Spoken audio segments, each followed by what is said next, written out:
Olá pessoal, meu nome é André Maurício e aqui nesse canal vocês vão encontrar temas variados sobre medicina baseada em evidências. E hoje nós vamos discutir um pouco sobre espiritualidade, isso mesmo, espiritualidade e medicina baseada em evidências. Muito importante, né, para todo estudante, para todo médico, né, que quer aprimorar seu atendimento, né, para o paciente, incluindo, né, esse grande segmento da ciência, sim, né, para melhor atender seu paciente.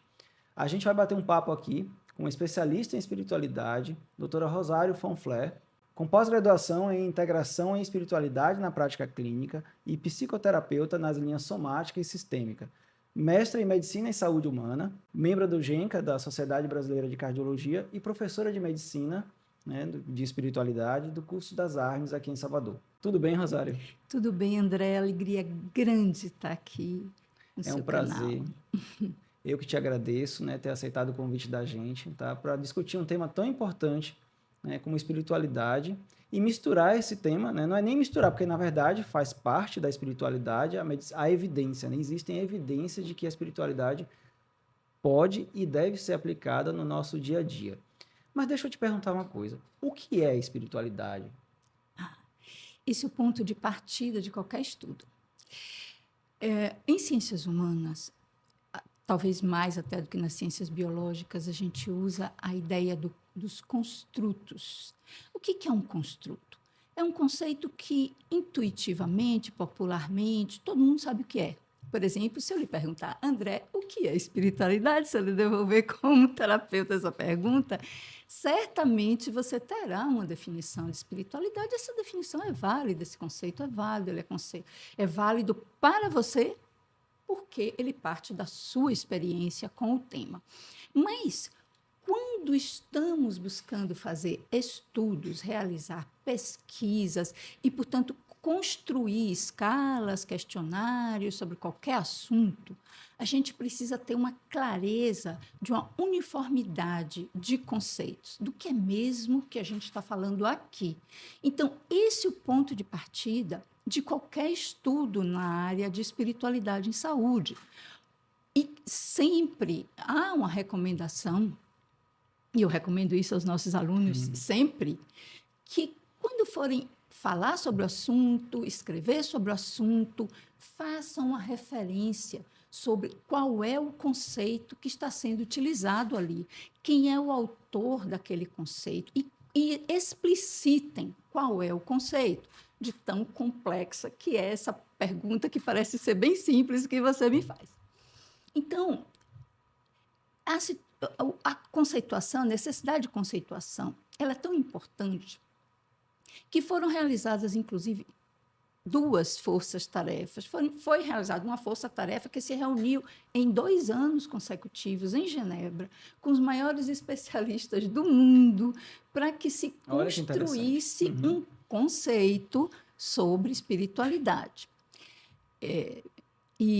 Capitaneado pela doutora Cristina Puchalski, que é de cuidados paliativos e tudo mais. Bem, e esse conceito diz respeito a um aspecto dinâmico e intrínseco da humanidade, a partir da qual se busca significados, se busca propósito, se busca o contato com a transcendência, necessariamente o contato com a transcendência. E, a partir daí, se pratica relações, se experimenta relações consigo mesmo, com a família, com os outros, com a comunidade, com a sociedade e com a natureza. Então, você vê que esse é um conceito bem amplo. Né? E, e a espiritualidade... Eu posso, desculpe Pois te não, interromper, mas imagina. eu vi aqui um gancho interessante. Porque quando a gente fala de medicina baseada em evidência, né, a gente fica muito preso à evidência, né, evidência numérica, artigos, né, Claro, publicações. claro. Quando na verdade a medicina baseada em evidências, ela é muito mais do que somente um artigo. E inclusive, obviamente, eu tenho que introduzir a vontade do paciente. E eu acho que aí mora essa transcendência, né, que a senhora falou, não é isso? É, esse tema da transcendência na conceituação da espiritualidade, ele é fundamental, né? Porque A espiritualidade, ela é expressa através de crenças, rituais, práticas, tradições as mais diversas, e aí se inclui as religiões, né? Elas são uma fatia, uma via de expressão da espiritualidade. Sim. Mas o que acontece é que eu percebo um certo pudor, eu posso falar assim, de alguns autores, de alguns grupos, inclusive do nosso grupo de cardiologia, do GENCA, em elaborar um conceito que não inclua a transcendência, que não inclua a relação com o sagrado, e que inclua valores mentais, valores comportamentais, sentimentos, emoções, mas deixe de fora a transcendência. Então, isso, na verdade, quando a gente vai analisar, está definindo uma outra coisa, porque a espiritualidade necessariamente precisa ter uma relação com a transcendência, com o sagrado, com aquilo que pode ser considerado para o praticante uma verdade última. Né? Os budistas usam muito essa nomenclatura da verdade última, né? O conhecimento, a verdade última, aquilo que é fundamental, essencial. Né? Então, a espiritualidade precisa incluir no seu conceito algo que vá além das outras dimensões humanas, da dimensão física, da dimensão mental, da dimensão emocional. Afinal, todo ser humano tem uma transcendência por si só, não é? Por si só. Individual, não é isso? Individual. Mas aí eu te pergunto assim, eu fico pensando, será que a gente consegue associar espiritualidade e saúde do corpo nesse sentido, né? Espiritualidade de um lado e saúde, a gente consegue ver essa associação? Desde sempre. Desde sempre. Então, os registros de associações da espiritualidade com saúde, eles existem desde sempre. Se a gente vai pensar, os primeiros, o primeiro, na verdade, hospital de que se tem notícia, no modelo de hospital que a gente conhece, ele vai nascer no ano mais ou menos 370 depois de Cristo, com a promulgação do Édito de Milão. O Édito de Milão foi um documento que permitiu aos cristãos praticarem os seus credos. Então, os hospitais, eles eram conduzidos por sacerdotes, conduzidos por praticantes do cristianismo, seguindo, inclusive, o modelo do líder máximo, Jesus Cristo, que operou milagres no nível físico, por assim dizer, né? Bem, antes disso, antes do cristianismo, a gente vai chegar lá na Grécia e a gente vai encontrar as clínicas. Clínica, a palavra clínica na Grécia, são as curiosidades que a gente acaba deparando quando vai estudar esse assunto. Clínica era o templo de Esculápio. Clínica era sinônimo de templo. Né? O nosso caduceu, lá, que vem daí. E nas clínicas se praticava medicina integral, medicina integrativa, se praticava medicina sofisticadíssima, porque se incluía realmente um padrão multidimensional do cuidado. Então, se usava chás, o que se tinha de medicamentos, recursos naquela época eram chás, banhos térmicos, etc., para o físico, mas também se tinha teatros. O Teatro de Epidauro existe até hoje, próximo a Atenas. Recomendo qualquer pessoa ir lá, porque é uma arquitetura incrível, uma acústica incrível, né? Legal. E estamos aí nos anos 1200 a 400 antes de Cristo, na verdade. E nos teatros de Epidauro, a pessoa que ia para a clínica e que tomava esses banhos, ela precisava também fazer verdadeiros psicodramas para elaborar as suas emoções, os seus sentimentos, resolver suas questões familiares, uma técnica exatamente superponível ao psicodrama, como se conhece hoje em dia como técnica psicoterápica. E tudo isso era orientado por sacerdotes, era orientado por oráculos.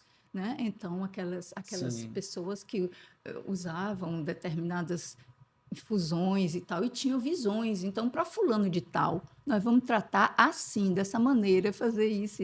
Então, desde aí, né? Rodando o filme ainda mais para trás, a gente chega no Rig Veda. O Rig Veda, o primeiro livro sagrado de que se tem notícia. No Rig Veda. Daí, do Rig Veda, surge a medicina ayurvédica. Então, eram verdadeiras prescrições. Mas eu acho que você está querendo saber de coisa mais moderninha.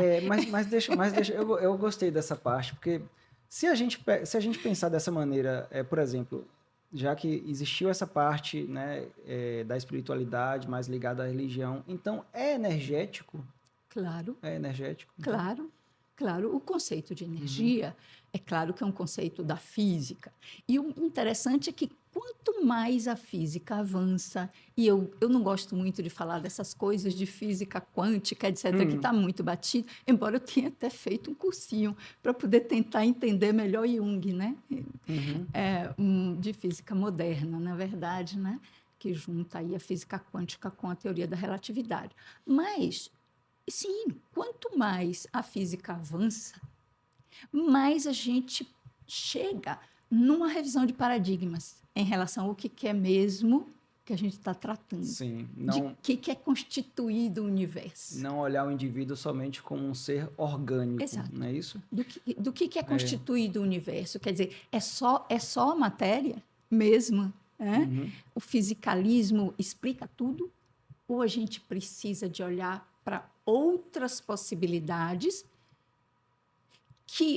onde a espiritualidade se encontra com os conceitos mais modernos de física? Acho que buscar a melhor comprovação dessa interação, né? Exatamente. Mas aí me veio agora uma pergunta. Eu perguntei se existia essa relação entre saúde e espiritualidade. A gente vê que, do ponto de vista, digamos, qualitativo, né? A gente conversou agora, mas e do ponto de vista quantitativo? Existem números, né? Eu, como professor de medicina baseada em evidências, eu quero um pouquinho de números. Eu não quero me restringir de jeito nenhum a vida a isso, né? Claro. Porque eu entendo não só a minha vida como a vida do próximo, a vida do paciente, como uma coisa que realmente é o que a gente acabou de falar. A vida transcende números, né? Isso é importante a gente ter essa noção. Claro que muita coisa precisa de comprovação científica, isso é interessante, mas a gente duvidar, colocar em xeque, ter senso crítico, né, é interessante. Mas e aí, tem números? Pois é, por isso que eu ia começando a dizer assim, eu acho que você está interessado numa coisa mais moderninha. Certo. E sim, essa área da espiritualidade em saúde tem avançado bastante, né? Eu até tinha pensado de fazer essa brincadeira aqui no ar, não sei se teremos tempo para isso, mas vamos ver se você colocar aí no seu celular, ou o colega colocar aí no PubMed, essas chaves, espiritualidades e saúde. Pode colocar o booleano and. Vamos ver quantos artigos tem. Espiritualidade e saúde? Em inglês, né? Tá, coloca spirituality and health. Nada menos do que mais de 18 mil resultados. Exatamente. Haja então, há um grande interesse. Né? É uma área de grande interesse. Você vê ali a curva ascendente, sobretudo a partir de 2010. Mas antes disso, né?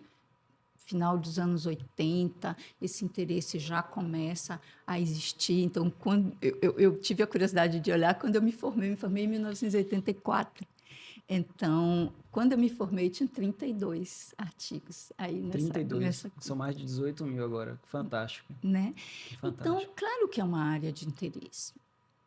E vem, o que a gente observa é que isso está seguindo uma lógica muito saudável do ponto de vista da ciência e do ponto de vista da medicina baseada em evidências, né? Que é de ter estudos, primeiro, transversais, grandes estudos de base populacional para observar o fenômeno, e, a partir daí, estudos de associação, né? Estudos de caso-controle, estudos observacionais, caso-controle e tal.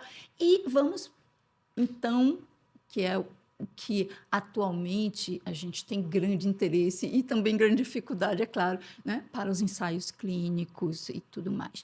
Então, os primeiros estudos de base populacional que talvez tenham assim uma relevância dentro dessa área são os estudos que que comparam ou que estudam estilo de vida, mortalidade. Então, um desfecho duro, Sim, né? sim. Mortalidade por todas as causas, mortalidade por doenças cardiovasculares, mortalidade por câncer, etc. O primeiro deles, assim, de grande relevância, que a gente pode citar, é o estudo de Alameda County. Ele não foi um estudo voltado para espiritualidade religiosa, ele teve um braço para espiritualidade e religiosidade, então foi uma coorte prospectiva, e os pacientes foram seguidos por 28 anos.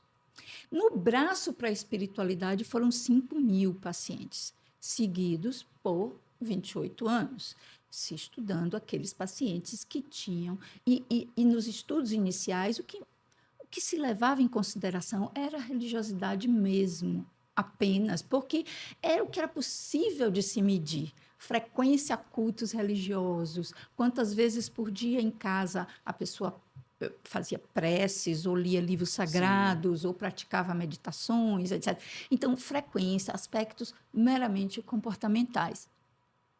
E o que se observou é que as pessoas que tinham algum tipo de afiliação religiosa, que frequentavam templos pelo menos uma vez por semana, tiveram nesse estudo uma redução de em torno de 23% de mortalidade por todas as causas. Esse estudo essa proporção foi ainda maior entre mulheres. A população predominante desses praticantes eram negros, norte-americanos e, é claro, pessoas submetidas a um grau de estresse, sem dúvida, um tanto maior do que a população branca. Estamos falando aí de um estudo, Alameda County foi um estudo que iniciou em 1965. Sim, interessantíssimo. Né? 1965, então, a realidade era, hoje ainda existe muito isso, o estresse é maior na população negra, mas naquela época era maior ainda. Né? E o que se observa é isso. Então, esse é um estudo que eu acho que é interessante, assim, de base populacional e que dá margem à criação de muitas hipóteses, né? São os estudos de base populacional que suscitam essas hipóteses. Um outro estudo grande... Diga. Eu achei interessante, porque eu estava aqui pensando nesse 23%, que eu achei bem esse valor, né? Se a gente for transmitir isso para um número necessário de tratar, é excelente. E com uma intervenção, digamos assim, que é uma intervenção gratuita, né? É uma intervenção que não tem praticamente efeito colateral, né? É interessantíssimo. Se a gente for calcular o NT com esse risco, essa redução de risco absoluto, é fantástico. Isso. E o interessante também é assim, nesse estudo, é que a partir dele, claro que se começa a pensar modelos, pathways, né, que possam relacionar a espiritualidade a esse impacto em relação à mortalidade. Sim. Todos eles passam pelo estilo de vida, todos eles. E a gente sabe que a nossa grande dificuldade não é prescrever medicação, é ajudar a mudar estilo de vida. Verdade, né? Verdade. Então, nesse estudo, se observou uma taxa muito alta de redução do tabagismo.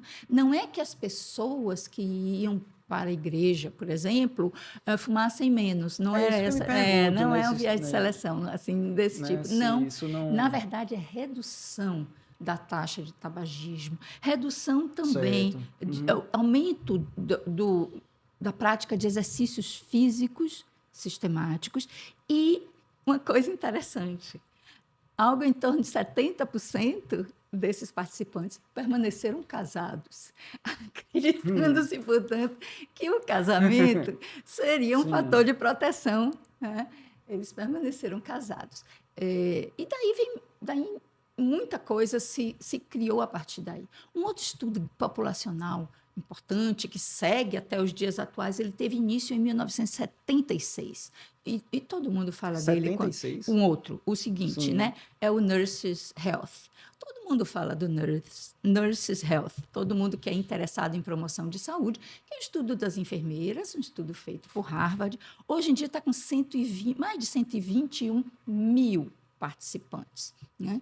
Ele continua até ele hoje, continua então, até os dias hoje. atuais. Mas foi Certo. feito um recorte de um braço para a religiosidade e espiritualidade com 74 mil enfermeiras. Né? Hoje em dia são enfermeiras e enfermeiros. Ele foi desenhado para estudar estilo de vida e anticoncepcionais, e uso de anticoncepcionais. Tá. Por isso foi inicialmente, e também porque não tinha muitos enfermeiros em 1976. Mas hoje já é um estudo misto. E desse braço de espiritualidade que aconteceu, observou-se uma redução maior ainda, em torno de 30% de morte por todas as causas, de morte Olha que interessante. por doença arterial coronariana especificamente e de morte por câncer. Então, é uma redução significativa, um estudo robusto, muito bem controlado, que não estudou somente isso, então não tem... Né? Estudou estilo de vida de uma maneira geral. A gente só tem que ter cuidado com a questão das variáveis confundidoras, né? Sim, Da claro. questão, tipo assim, das pessoas mais, digamos, se envolvem em religiosidade, desses mais religiosos, por exemplo, terem uma vida mais não beber, não fumar, não ir para balada, né? E aí viverem mais. Claro, Talvez isso seja, é né? possível que aconteça, não fica de fora essa ideia. Inclusive, esse outro do Alameda County mostrou que há redução desses hábitos. E o modelo, que foi um modelo criado por Kenny é um psiquiatra da Duke University, e ele foi um grande impulsionador nos Estados Unidos desses estudos envolvendo espiritualidade. Está vivo, né? Está vivo, pesquisando e tudo mais. Uma vez eu estive na sala, só eu e ele e eu. Olha, Marcou. legal. Não, mas olha, foi acaso. Vocês que gostam de acaso, ainda a espiritualidade não gosta de acaso, mas vocês que gostam de acaso, então, claro. Foi uma providência, então. Pois é, foi um link desses, porque ia ter qualquer coisa lá, uma discussão de caso clínico, sei lá o que era, e era ele que ia conduzir, eu fui a primeira a chegar. Eu me achei, né? Eu e o mestre. Foi muito bacana, ele é muito bacana, legal. Ele é gente boa. Mas, enfim,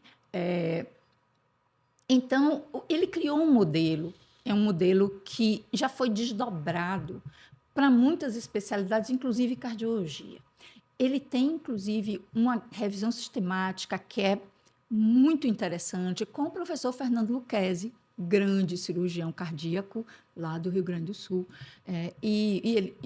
Com o professor Lucchesi, eles criaram um modelo específico para cardiologia. Mas nesse modelo geralzão dele, em que ele parte dos fatores que são fatores pessoais, genética, sexo, né? Para fatores em relação à educação, em relação à família, etc. E aí, quando entra a espiritualidade, que naquele modelo, quando ele fez, como ele só pesquisava espiritualidade através da religiosidade, ele colocou religiosidade, mas hoje é válido para a espiritualidade de uma forma mais ampla, ele observa que a religiosidade, sim, ela impacta a saúde através de 3 principais vias. Quais são? 3 pathways. Sim. Primeiro, o suporte social que a religiosidade dá. Segundo, o enfrentamento à ansiedade, estresse e depressão. Terceiro, exatamente, o estímulo a hábitos saudáveis. E esses 3 fatores, eles impactam diretamente a rede que hoje se estuda, que não é mais imunoendocrinologia, mas psico-imuno-neuroendocrinologia. Então, a gente conhece esse diálogo, essa conversa já muito bem documentado entre o sistema nervoso, o sistema endócrino E o psicológico, e o né? sistema imunológico. Imunológico, Isso a gente já certo. conhece muito bem, não tem novidade nisso mais. Mas, quando entra nessa rede fatores que não são físicos, que produzem Sim, efeitos no físico, então a gente está lidando com algo que não está dentro do nosso paradigma cartesiano mais. E aí que a espiritualidade e a religiosidade, quando você pergunta, tem a ver com energia? Claro, porque quando eu pego algo como medo, por exemplo, é um sentimento, é uma emoção, mas é imaterial. sim. E o medo deflagra a liberação de Até de cortisol, fatores, sim, adrenalina, fatores inflamatórios, sim, fatores sim, inflamatórios, sim. etc., isso está passando por debaixo da mesa da lógica e da razão cartesiana, porque esse evento não é material. Daí Sim. em diante, a cascata faz sentido, continua valendo Então, se tudo. a gente destrinchar esses três pilares que a senhora falou, por exemplo, a gente encontra dois pilares interessantes e bem estudados, separados de espiritualidade, por exemplo, como o senso de comunidade que a religiosidade e a espiritualidade trazem, comunidade, que inclusive mostra que as pessoas que vivem entre amigos, né, tem mais amigos, por exemplo, vivem mais, e o outro seria a própria questão da ressignificação, né, isso de perrengues, pronto, vamos logo Exato, falar assim, exato, ressignificação de perrengues. exato, Então, faz com que a pessoa possa viver mais e melhor, né? exatamente. Isso Então, são estudos fora que eu estou pensando aqui, trazendo para dentro também de um conceito de espiritualidade também, né? exatamente, exatamente. Então, assim, as coisas vão evoluindo, né, também dentro do estudo da Sim, espiritualidade em saúde. E essa, essa, esses pathways, eles têm uma coerência, eles têm uma lógica até um certo ponto bem cartesiana. sim. Só que anteriormente à cascata cartesiana É. tem algo aí que a gente sabe que existe e a Sabe uma gente coisa precisa conhecer interessante que a gente melhor. pode trazer para a conversa da gente? A questão da hipótese nula. Sim, Porque quando algumas pessoas dizem assim, a espiritualidade não tem evidência forte, não tem, né, enfim, não tem comprovação, não é isso. Na verdade, assim, a gente pode até ter dúvida, pode, não tem problema, claro. né, de ter dúvida não tem problema.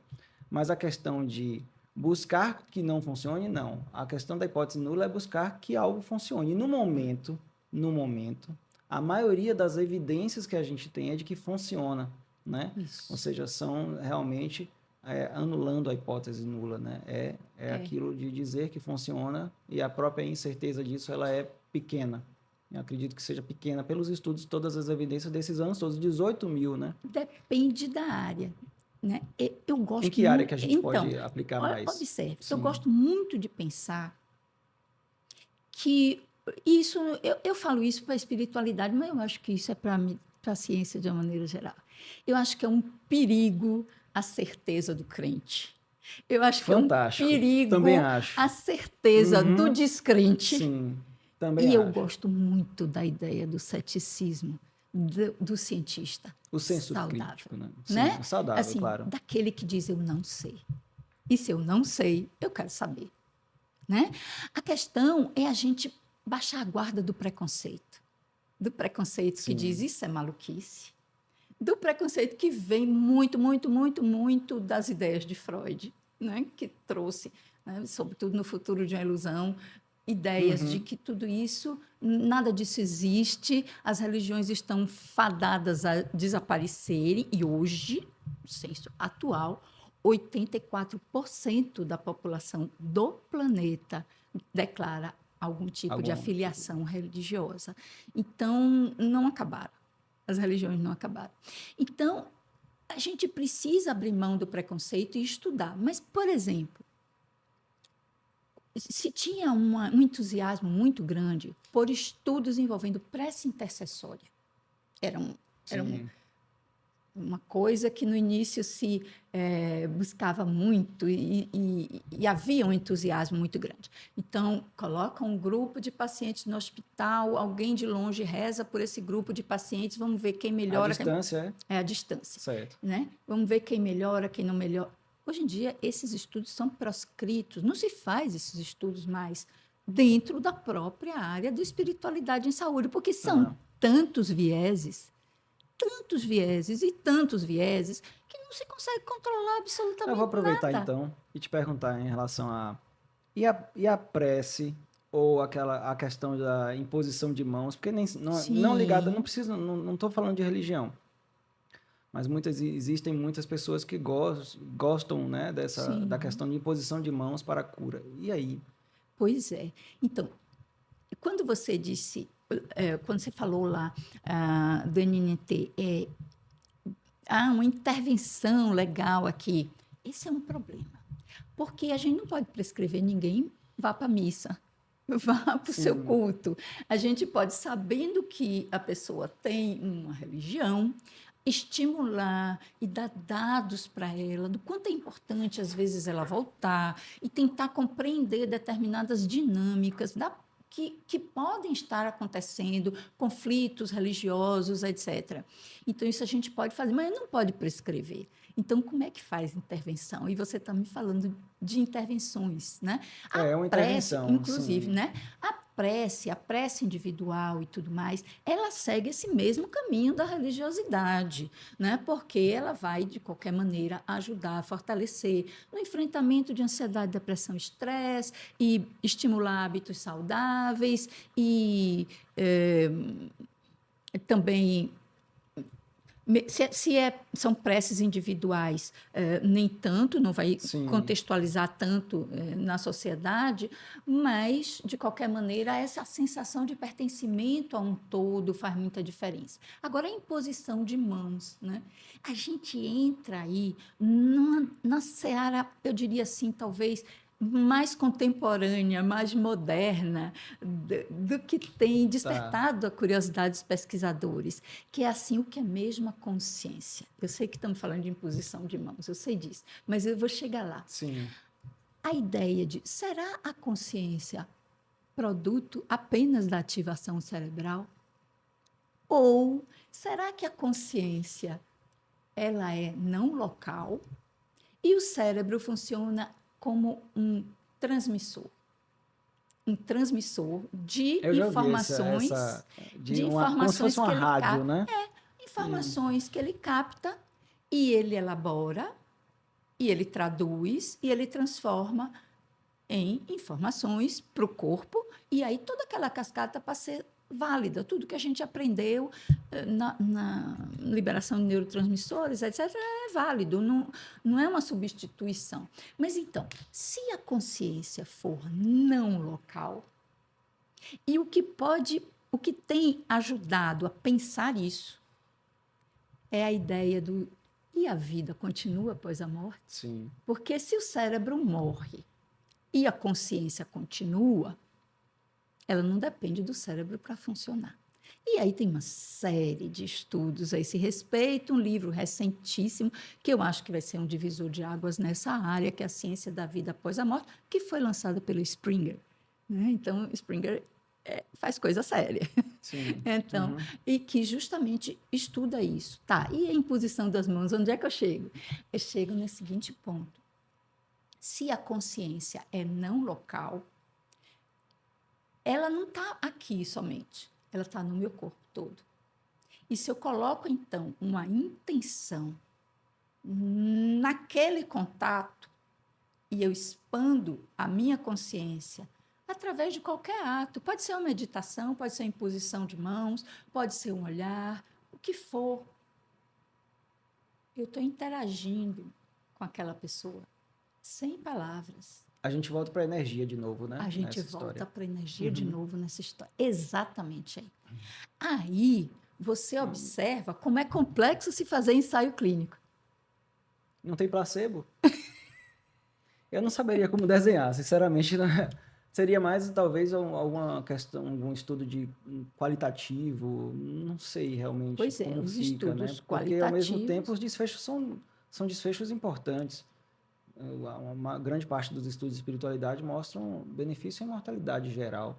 É interessante, claro, a gente tem que julgar, como eu já falei, a questão do senso crítico, julgar variáveis confundidoras, mas são estudos interessantíssimos, né? Agora, essa questão da meditação que me deixa, porque aí é a questão, como a senhora falou, né, do mais moderno. Uhum. Vamos todo mundo meditar. E aí, independente da questão religiosa, né, de eu estar num templo É, ou de eu levar meu pensamento a uma força maior, seja lá qual força essa que eu acredite. Mas vamos na questão de meditar, de tá. mindfulness, né, que está Uhum. Uhum. bem em vigor atualmente. Uhum. E aí? E essa parte? Então, eu sou apaixonada por meditação, né? Sou meditadora, focalizo grupo de meditação, inclusive grupo de meditação para médicos, né? E eu gosto muito da meditação, porque, ao contrário da religiosidade, a gente pode prescrever meditação. Da mesma forma que a gente prescreve exercício Sim, físico, sim. por exemplo. Não pode dizer, vá na missa todo dia, mas a gente pode dizer, olha, tem um grupo aqui, que tal você experimentar isso, porque a gente sabe desses benefícios. O mindfulness é um dos passos, na verdade, do caminho ócto do budismo. Então, ele tem origem lá no budismo. E ele Olha que foi. interessante, eu não Pois sabia, é, não. Tá. ele. Uhum. Para meditador raiz, o mindfulness não é meditação. Eu vou lhe contar Ah, esse é? segredo Ah, em a é? pessoa do Olha. canal. E eu achando que eu estava super Meditação. espiritualizado. Então, o mindfulness é um passo para a meditação, né? Tá. Então, a meditação, ela implica em, primeiro de tudo, presença. A pessoa está consciente da presença. Depois, ela passa para um estágio de concentração, e o mindfulness começa aí. Depois, ela passa para um estágio de contemplação, que vem a partir da concentração. E depois ela passa para um estágio realmente meditativo, onde absolutamente nada está exatamente acontecendo e tudo está exatamente acontecendo. E, Que viagem, né? pois é, e é justamente aí que entra esse conceito de ampliação da consciência. Alguns dos muitos estudos que existem sobre essa relação mente-cérebro são estudos com meditadores, né, em que a atividade cerebral é mínima, mínima, quase não chega a ser linha isoelétrica, que nunca vai ser, mas é mínima. Entretanto, a vivência daquele praticante é fortíssima. Eu posso repetir uma frase que eu li uma vez. Então eu vou fazer, quando eu faço meditação, eu faço meditação, eu digo um nível, né? Não é a que eu faço. Possivelmente não é. Eu faço parte de um todo e o todo faz parte de mim. É mais ou menos Claro, isso? claro. É exatamente isso. No momento em que a gente amplia a consciência, essa consciência de fazer parte de um todo, ela é tão óbvia quanto eu estou vendo sua camisa cinza. Uhum. Aqui a gente está falando sobre essa consciência teoricamente, a partir do mental, ondas beta sendo emitidas aqui no meu eletroencefalograma betíssimas. Mas, Beta batíssimas, gostei. mas na hora que eu amplio a consciência, eu estou vendo para além da sua camisa cinza. Sim. Não é que eu desenvolva qualquer tipo de percepção extrasensorial necessariamente. É que essas informações, elas estão aí. A gente está aqui vivendo um campo de informação. Eu vou fazer uma pergunta meio retórica, então, né? Então, quem medita tem mais saúde? Mas Potencialmente, sim. sim. Existem muitos estudos com meditação, muitos, exatamente porque é uma área que, essa sim, a gente pode controlar melhor as variáveis.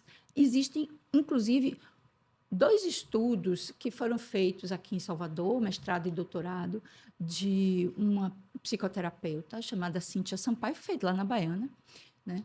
E nesse primeiro estudo, ela fez com uma técnica que é pouco conhecida, é a técnica que ela pratica, eu pratico também, chamado healing. Healing? Healing. De E curar? De curando? vem daí, de Uhum. curar, né? Que foi uma técnica desenvolvida por um engenheiro elétrico, na Engenheiro verdade, da elétrico? Dinamarca. Ó. Ele é engenheiro elétrico e ele tinha evidência e tal, e ele desenvolveu toda uma técnica realmente de circulação de energia que não tem qualquer ligação com dogma, com religião, com nada disso.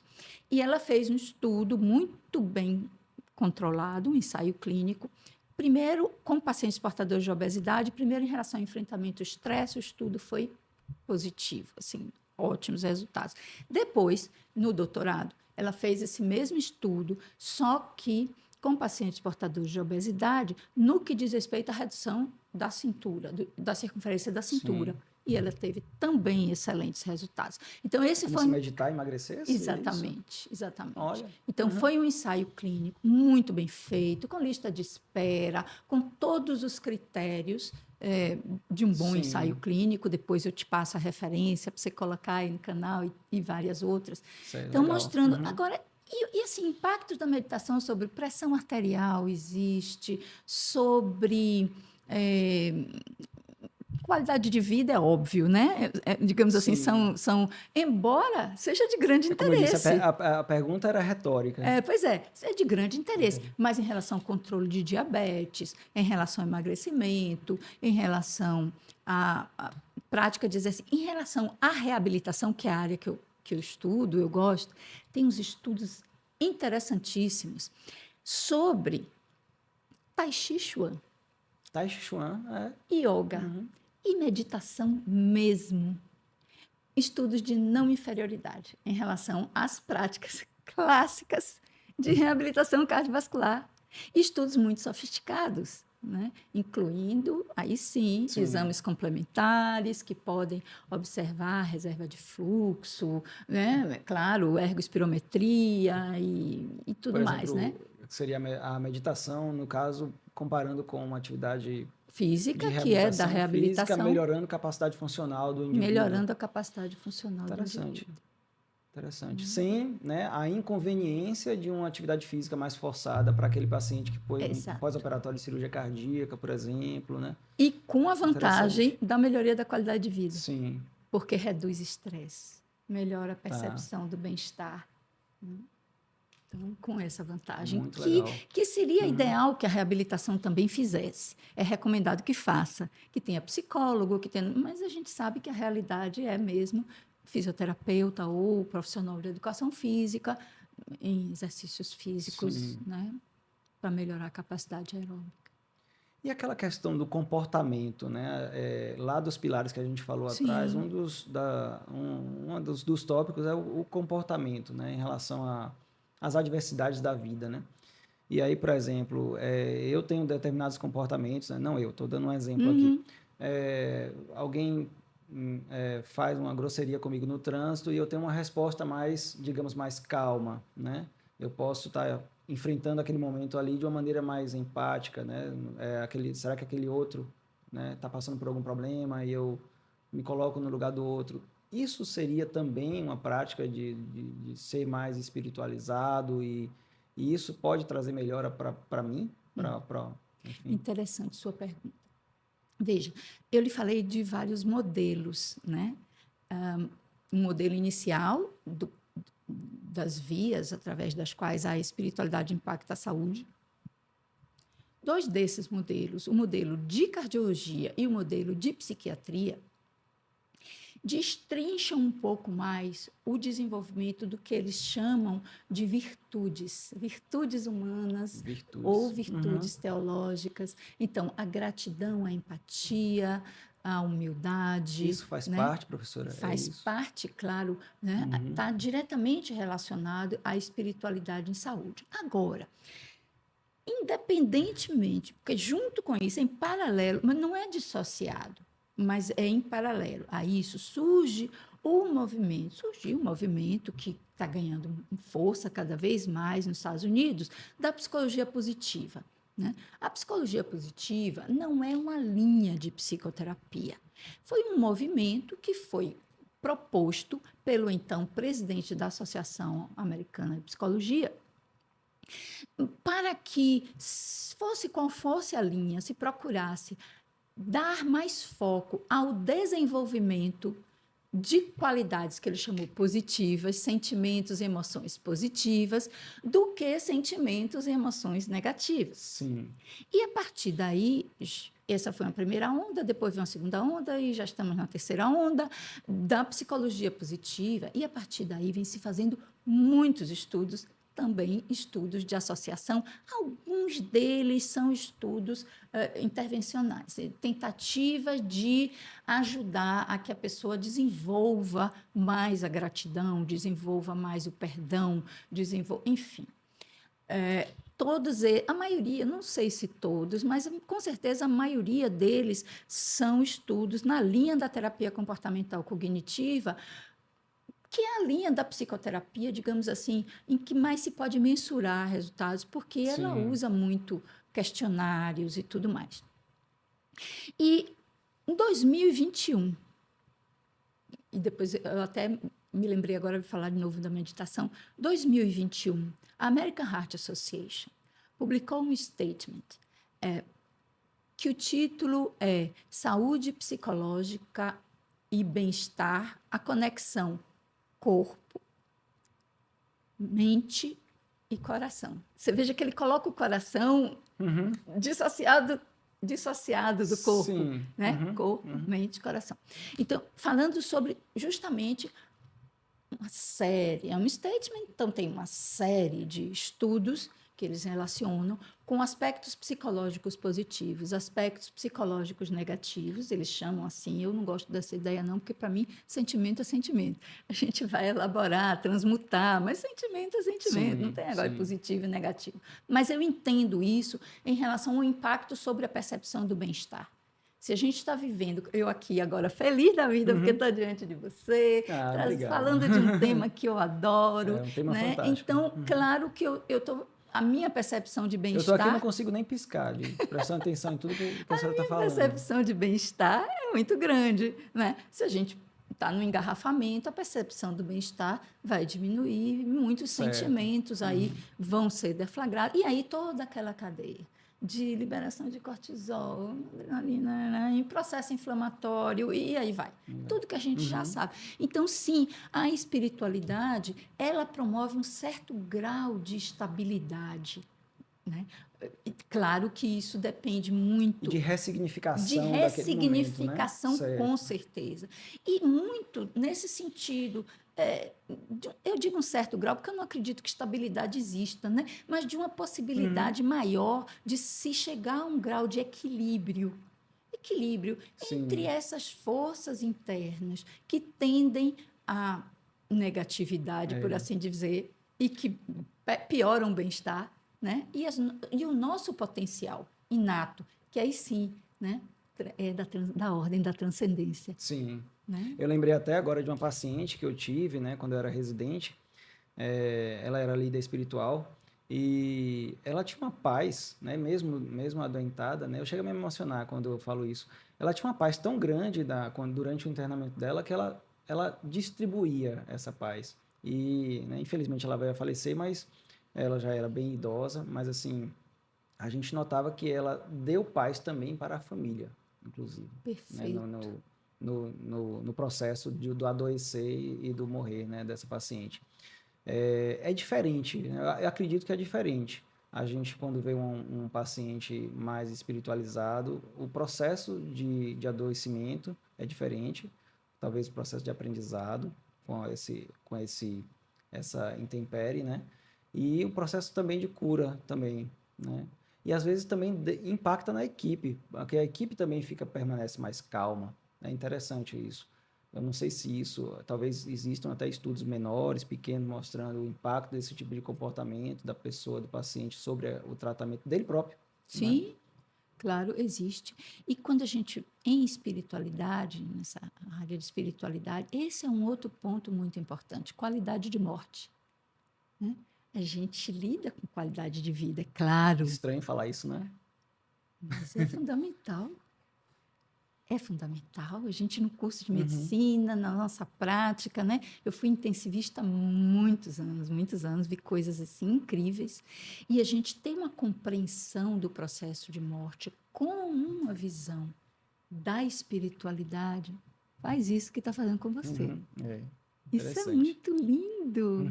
Impacta desse jeito. Então, o paciente impacta? Claro que o paciente impacta se tem um campo de informação ali acontecendo no vínculo. Então, justamente, essa consciência que vai para além do cérebro Ela permeia tudo. E isso é difícil de ser medido, né? É esse o grande problema. Por enquanto ainda é. Mas na incerteza, né? Na incerteza, a gente fica, como eu falei, a gente fica com a hipótese nula, né? Não é que ficar com a hipótese, né? A Eu gente sei, duvida, né? A gente claro. duvida, né? A gente tem, claro, o caminho mostra um caminho de aceitação e confirmação do impacto da espiritualidade na prática médica, não só para a gente, né? Para nós profissionais, né? Como para o paciente também. Exatamente. Então, tem mesmo que fazer parte do dia a dia. Ah, com certeza. Olha, ontem eu me lembrei muito de você, e por que me lembro desse tema? Acaso. Esse é um ponto Acaso. É. nevrálgico, né? Enfim, eu vi um vídeo, não sei se você já viu, porque foi publicado uma semana atrás no canal da Nature, né? E é um vídeo mostrando o momento exato em que um coração de um embrião começa a bater. E esse coração de embrião é o coração de aquele peixe zebra, Uhum. né? Então, qual será o momento exato? As células Sim. estão ali, mas em algum momento aquilo ali se organiza e começa a bater, e vai bater o resto da vida. É acaso? Sim, verdade. É dúvida. E na dúvida a gente estuda, né? Com certeza, né? Acho é um assunto muito muito interessante, né? E assim a gente não pode fechar os olhos, né? Muitas vezes a prática médica nos coloca muito diante de coisas muito categóricas e matemáticas e acho que medicina não é isso, né? Embora, é como eu falei, né? Eu sou professor de medicina baseada em evidência, mas eu acho que a dúvida e o senso crítico ele tem que permanecer. É bom, é saudável, desde quando seja, né, com paciência, com serenidade, com espiritualidade, né, para Pois ver as é, coisas de uma maneira tranquila, né? pois é, pois é. Que bom. Eu te agradeço, professor Imagina, Rosário, pela sua presença aqui. Foi alegria estar fantástico o aqui. nosso papo. Muito obrigado. Verdade. Viu? Obrigada. Namastê. Pessoal, esse foi o bate-papo com a professora Rosário Fonfler. Eu estou realmente agradecido pela presença. E as referências de toda a nossa conversa, né? Eu vou deixar aqui no link abaixo e deem um joinha aí, tá bom? Assine o canal também, tá? Até breve.